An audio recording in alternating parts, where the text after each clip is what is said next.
வணக்கம். மீன ராசி நேயர்களுக்கான 2017 புத்தாண்டு பலன்கள். பேச்சு திறனால் மற்றவர் மனதில் இடம் பிடிக்கும் மீனராசி அன்பர்களே, உதவும் மனமும் ஒப்பற்ற குணமும் உங்களுக்கு உண்டு. முதலில் ஒரு காரியத்தை செய்ய தயங்குவீர்கள். பின்பு பல பேரிடம் யோசனை கேட்டு அதை வெற்றிகரமாக முடித்து விடுவீர்கள். உங்களிடம் பொறுமை இருக்குமே தவிர பொறாமை இருக்காது.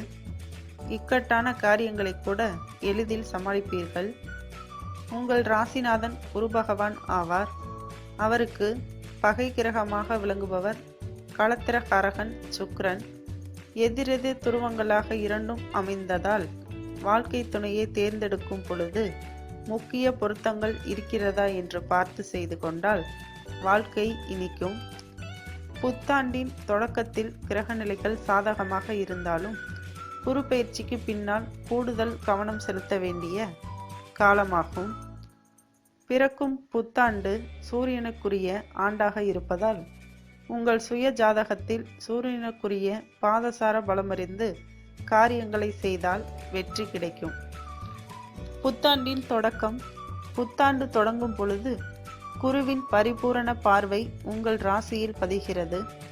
குரு பகவான் புத்தாண்டின் தொடக்கத்தில் சப்தம ஸ்தானத்தில் சஞ்சரித்து பரிபூரண பார்வையை உங்கள் ராசியின் மீது பதிப்பதால் ஆச்சரியப்படத்தக்க சம்பவங்கள் அதிகமாகவே நடைபெறப் போகிறது. பிரபலஸ்தர்களின் உதவி கிடைக்கும். ஆண்டின் தொடக்கத்தில் 6 ராகுவும் 12 கேதுவும் சஞ்சரிக்கிறார்கள்.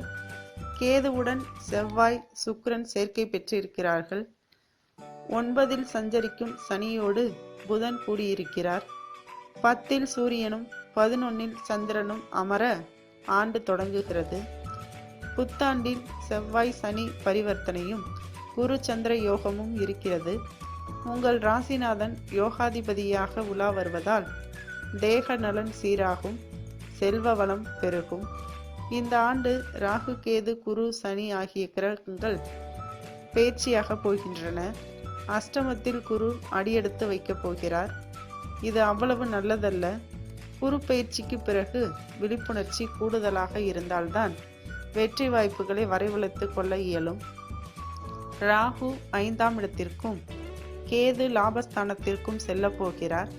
எனவே நன்மையும் தீமையும் வரும். பேச்சுக்கு முன்னதாக தாராபலம் பெற்ற நாளில் நாகசாந்தி பரிகாரங்களை செய்வது கொள்வது நல்லது. அடுத்து வரும் சனி பயிற்சி அற்புதமானது. தொழில் வளர்ச்சி சிறப்பாக அமைய உறுதுணை புரிய போகிறது. பெரிய கிரகங்கள் பயிற்சியாகின்ற பொழுது உரிய விதத்தில் பரிகாரங்களை மேற்கொண்டால் அரிய பலன்கள் கிடைக்கும். ராகு கேது பயிற்சி காலம் 27/7/2017 அன்று ராகு கேதுக்கள் பயிற்சியாகின்றன. இதுவரை 6ஆம் இடமான சூரியன் வீட்டில் சஞ்சரித்த ராகு இனி 5ஆம் இடமான சந்திரன் வீட்டில் சஞ்சரிக்க போகிறார். இதன் விளைவாக மனக்குழப்பங்கள் அதிகரிக்கும். மக்கள் செல்வங்களால் பிரச்சனைகள் உருவாகும். கண் சிமிட்டும் நேரத்தில் கூட எச்சரிக்கையாக இருப்பது நல்லது. புனித பயணங்கள் அதிகரிக்கும். பூமி பிரச்சனைகள் தலை தூக்கும். பூர்வீக சொத்துக்களில் முடிவான தீர்மானங்கள் கூட மாற்றப்படலாம். அதிக முயற்சியின் பேரில் காரியங்களில் வெற்றி கிடைக்கும். லாபஸ்தானத்தில் கேது சஞ்சரிக்க போவதால் எதிர்பார்ப்புகள் நிறைவேறும். சாயா பலம் பெற்ற கேது சனி வீட்டில் சஞ்சரிக்கிறார். சனி உங்கள் ராசிக்கு லாபாதிபதியாகவும் விரயஸ்தானாதிபதியாகவும் விளங்குபவர். எனவே தொழிலால் லாபம் வரும். ஆன்மீக பணிக்கென்று ஒரு தொகையை செலவிடுவீர்கள். கேதுவிற்கு விநாயகரையும் ராகுவிற்கு துர்க்கையையும் வழிபடுவது துயரங்களை போக்கும்.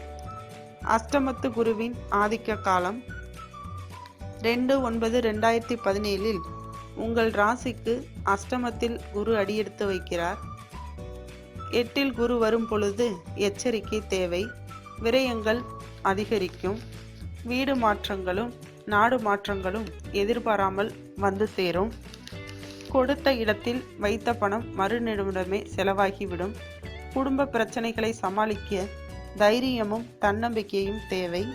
குடும்பத்தில் 3ஆம் நபரின் சேர்க்கையால் இடர்பாடுகள் உருவாகலாம்.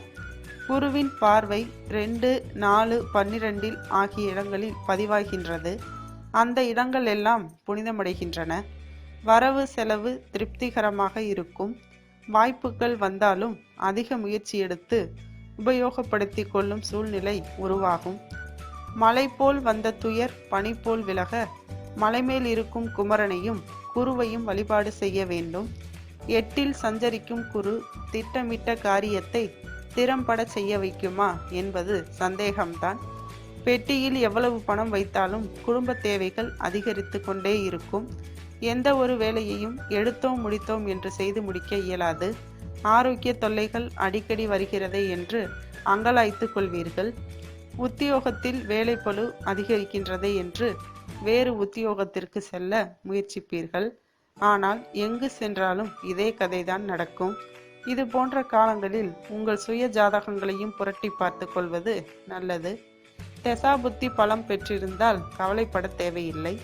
சிவாலயத்திற்கு சென்று குரு தட்சிணாமூர்த்தியை அர்ச்சனை செய்து வழிபட்டு வந்தால் மஞ்சள் வண்ண வஸ்திரத்தை தானம் கொடுப்பதன் மூலமும் நெஞ்சம் மகிழும் சம்பவங்கள் நிறைய நடைபெறும். சனிப்பெயர்ச்சி காலம். இதுவரை உங்கள் ராசிக்கு 9ஆம் இடத்தில் சஞ்சரித்து வந்த சனி பகவான் 16/12/2017 கர்மஸ்தானம் என்னும் 10ஆம் இடத்தில் சஞ்சரிக்க போகிறார்.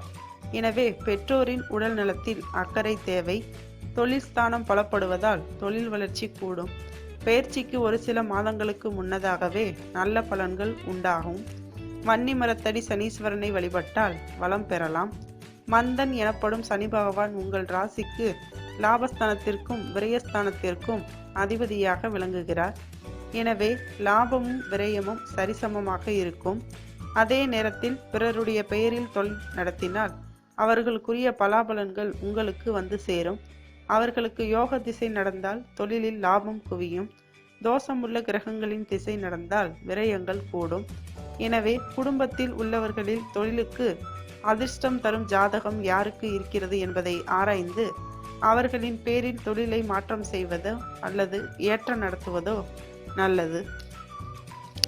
மீன ராசியில் பிறந்த பெண்களுக்கு ஆண்டின் தொடக்கத்தில் அதிர்ஷ்ட வாய்ப்புகள் வந்து சேரப்போகிறது. தொட்ட காரியங்களில் வெற்றி கிடைக்க நண்பர்கள் உறுதுணையாக இருப்பார்கள். பெற்றோர் வழி பிரச்சனைகள் அகலும். உங்கள் சொல்லுக்கு குடும்பத்தினர் மதிப்பு கொடுப்பர். தொழில் தொடங்க நினைக்கும் பொழுது உங்கள் பெயர் பரிசீலிக்கப்படும். எடுத்த காரியத்தை முடிக்கும் ஆற்றல் குருவின் பார்வைக்கு உண்டு. குரு பயிற்சிக்கு பிறகு கொஞ்சம் பொறுமையை கடைபிடிப்பது நல்லது. தொழிலில் கூடுதல் கவனம் தேவை. பிள்ளைகளை உங்கள் மேற்பார்வையில் வைத்துக் கொள்வது நல்லது. உத்தியோகத்தில் இருப்பவர்களுக்கு நீண்ட தூரத்திற்கு மாறுதலாகி செல்லும் வாய்ப்பு கிட்டும். சர்ப்ப விநாயகர் படத்தை வைத்து வழிபட்டால் நல்ல பலன்களை நாளும் வரவழைத்து கொள்ளலாம். அக்கறை செலுத்த வேண்டிய வக்ரகாலம். சுக்கிரன் வக்ரகாலத்தில், அதாவது 9/4/2017 முதல் 18/4/2017 வரை நன்மைகள் ஏற்படும். விலகி சென்ற சொந்தங்கள் விரும்பி வந்து சேரும். புதன் வக்ரகாலத்தில் 9/4/2017 முதல் 22/4/2017 வரை அரசியலில் கொடிகட்டி பரப்பீர்கள். அதிர்ஷ்ட வாய்ப்புகள் அலைமோதும். ஆடை ஆபரண சேர்க்கை உண்டு. அடகு வைத்த நகைகளை மீட்பீர்கள். குரு வக்ரகாலத்தில், அதாவது 9/4/2017 முதல் 31/5/2017 வரை தொழில் மாற்றங்களை பற்றி சிந்திப்பீர்கள். வளர்ச்சிக்கு மாற்று இனத்தவரின் ஒத்துழைப்பு கிடைக்கும். கேட்ட இடத்தில் உதவிகள் கிடைத்து மகிழ்வீர்கள்.